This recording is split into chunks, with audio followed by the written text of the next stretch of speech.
गीता कहती है, अहंकार से प्राप्त ज्ञान अहंकार पैदा करता है।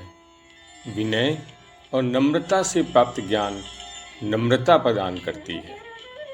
सुतांजलि वर्ष 7 अंक 5 दिसंबर 2023।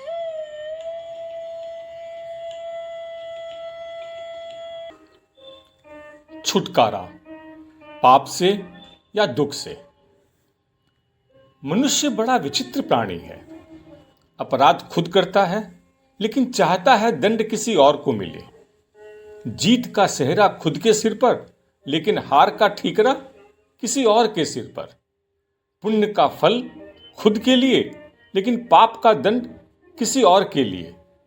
है ना विचित्रता? हम कोई तरकीब चाहते हैं कि पाप तो कर लिए, लेकिन पाप के फल से बच जाऊं। कोई मंत्र, कोई चमत्कार, कोई पूजा पाठ, कोई दर्शन, कोई स्नान, कोई दान हमें छुटकारा दिला दे। कौन छुटकारा दिलाएगा? और ऐसा भी नहीं है कि समझदार पुरुषों ने हमें बार बार, हजारों बार न कहा हो कि ठहरो, रुक जाओ।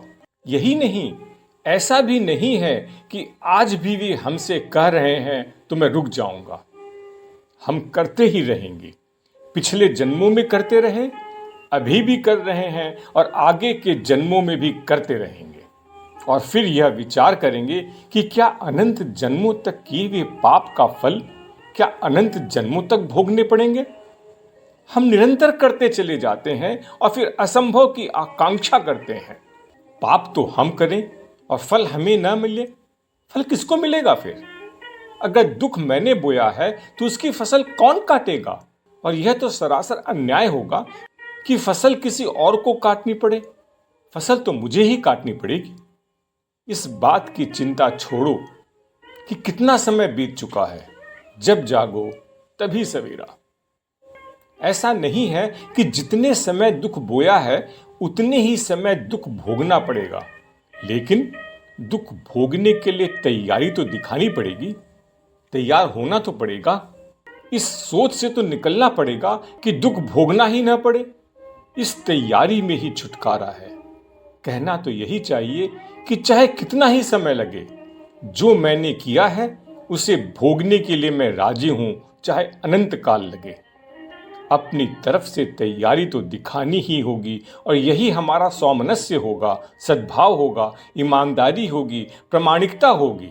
हमें यह कहना ही चाहिए कि जब मैंने फसल बोई है तो मैं ही काटूंगा और जितनी बोई है उतने काटूंगा।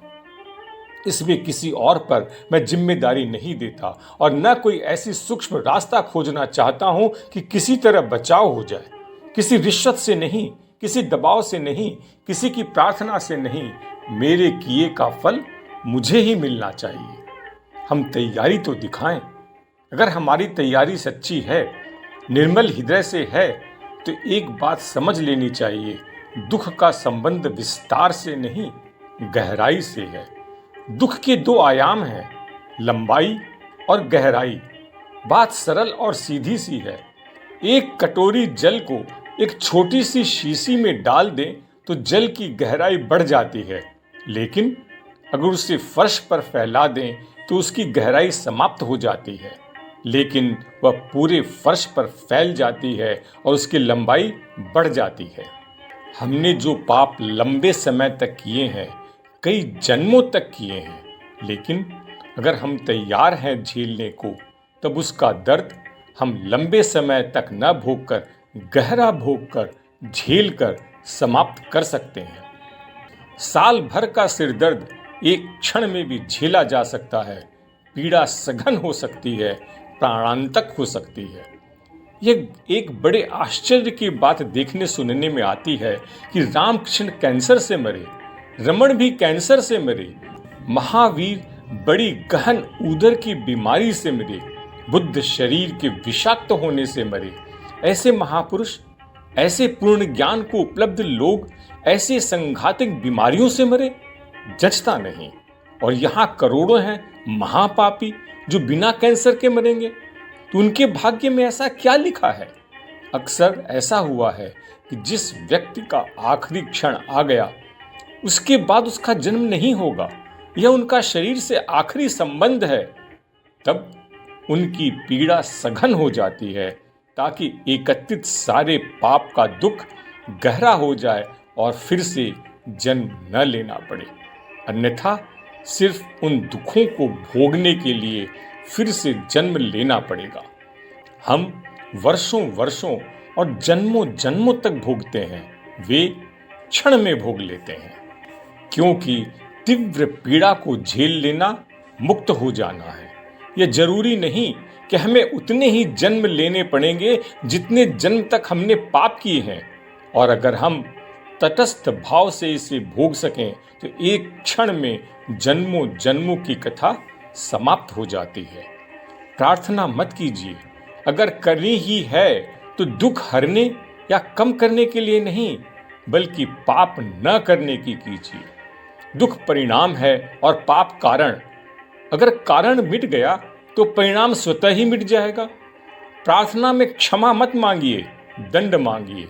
अगर पाप करते समय उसे नहीं बुलाया तो अब भोगते वक्त किस मुंह से उसे बुलाओगे?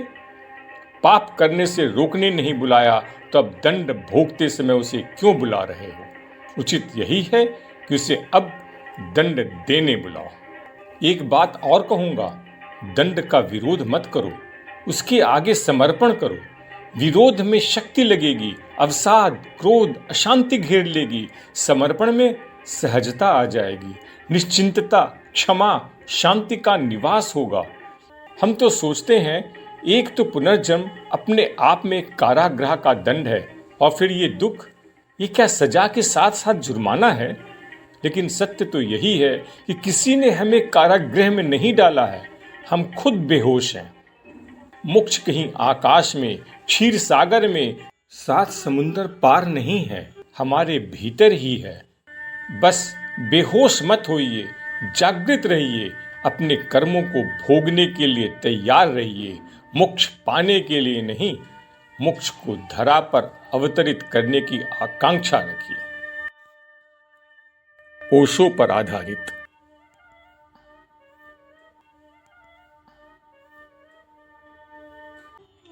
रचनाकार आड़े तिरछे, टेढ़े मेढ़े, गोल लंबे आकृतियों को जब एक विशेष क्रम में सजाते हैं तो उससे उत्पन्न होता है अक्षर।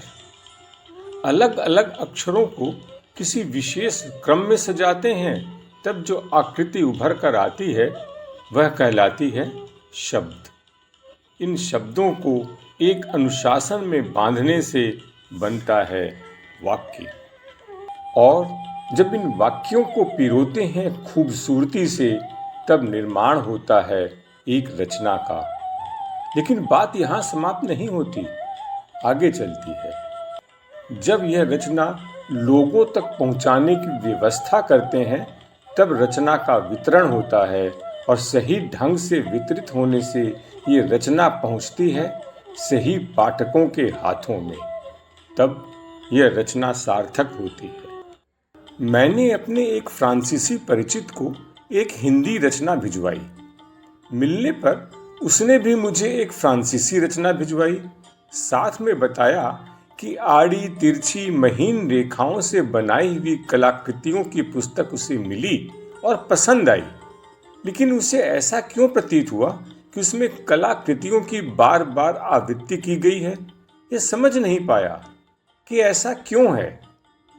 यह पूरा कार्य जब उत्तम एवं सही तरीके से मेहनत और पूरी लगन के साथ की जाती है, तब वह बनती है कालजयी रचना। इनमें से एक भी कहीं गड़बड़ हुई, आलस हुआ, छूट गया, समुचित ढंग से नहीं हुआ, तो यह सार्थकता उपलब्ध नहीं होती जो उस रचना की उपयुक्त है। यह कोई पुस्तक हो, संगीत हो, कला हो, वार्ता हो, खेल हो, फल हो, पुष्प हो, वस्तु हो, निर्माण हो, प्रकृत हो या मानवकृत, सब पर कमोबेश लागू होती है। अंदाज लगाएं, किसी की भी सफलता के लिए कितना कुछ करना पड़ता है। यही नहीं, यह सब आदि से अंत तक हमारे हाथ में नहीं है, एक संयोग से होता है। यह संयोग क्या होता है, कैसे होता है, क्यों होता है, इसका कोई एक निश्चित उत्तर नहीं है।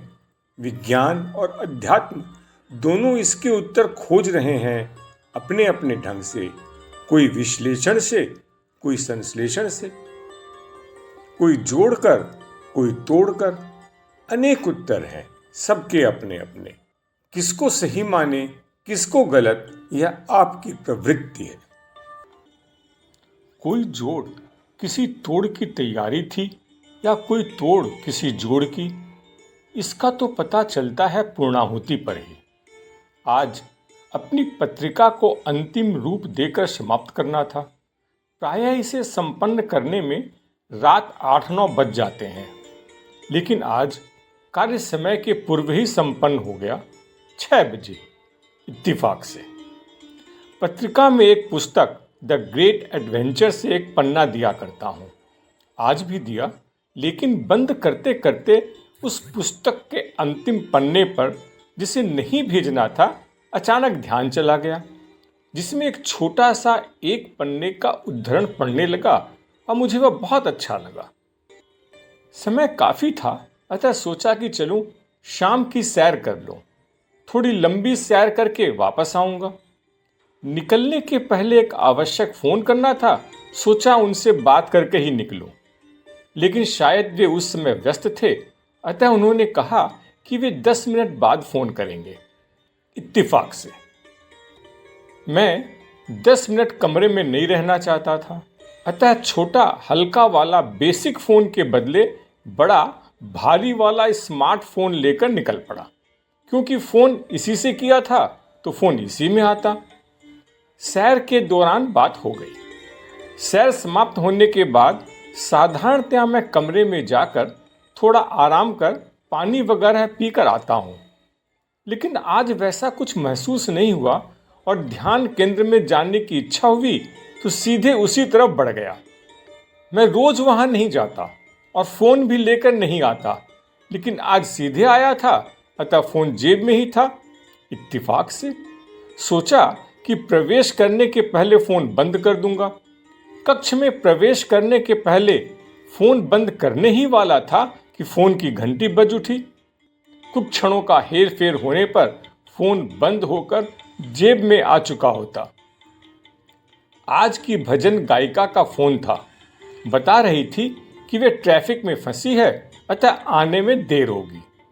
आज यह फ़ोन साथ में था और बंद भी नहीं था। साधारणतया मैं यह भारी फ़ोन साथ में नहीं रखता, लेकिन आज कुछ संयोग ही ऐसा बैठा कि यही फ़ोन साथ था। अगर वैसा संयोग नहीं होता तो फ़ोन मेरे पास नहीं होता, बात नहीं हो पाती। खैर, कक्ष में प्रवेश करते करते विचार किया कि आज भजन और वार्ता का कार्यक्रम उल्टा कर दूंगा। आज की वार्ताकार से अनुरोध करूंगा कि गायिका के आने में कुछ विलंब हो गया है, अतः वार्ता प्रारंभ करें, तब तक गायिका आ जाएगी। लेकिन कक्ष में प्रवेश किया तो पाया कि आज की वार्ताकार अनुपस्थित है। मतलब कि आज का पूरा मोर्चा मुझे ही संभालना पड़ेगा। सोचने लगा कि क्या बोलूं। तभी याद आया कि आज ही शाम को जो एक पन्ना पढ़ा हूं उस पर बोला जा सकता है, और मैंने माइक संभाल लिया। मेरी वार्ता समाप्ति के नज़दीक ही थी कि मैंने देखा कि आज की गायिका कक्ष में प्रवेश कर रही है। आज के इस दिन भर की परिचर्चा में कई जोड़ तोड़ हुए, लेकिन मुझे छोड़ किसी को पता नहीं चला और सब कार्यक्रम सुचारू रूप से संपन्न हो गया। कितने तोड़ हुए और कितने जोड़। हर तोड़ पर उद्विग्न हुआ और हर जोड़ पर संतोष। सब जोड़ तोड़ ऐसे हुए कि किसी भी न तोड़ का भान हुआ न जोड़ की प्रतीति। कार्यक्रम बिना व्यवधान के संपन्न हो गया। कौन जोड़ता है, कौन तोड़ता है, हम समझ नहीं पाते। जोड़ पर प्रसन्न और तोड़ पर हताश मत होइए। हम नहीं जानते कि रचनाकार क्या कर रहा है।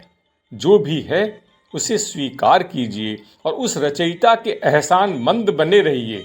वह तोड़ को ठीक से जोड़ सकता है और जोड़ने के लिए ही तोड़ रहा है।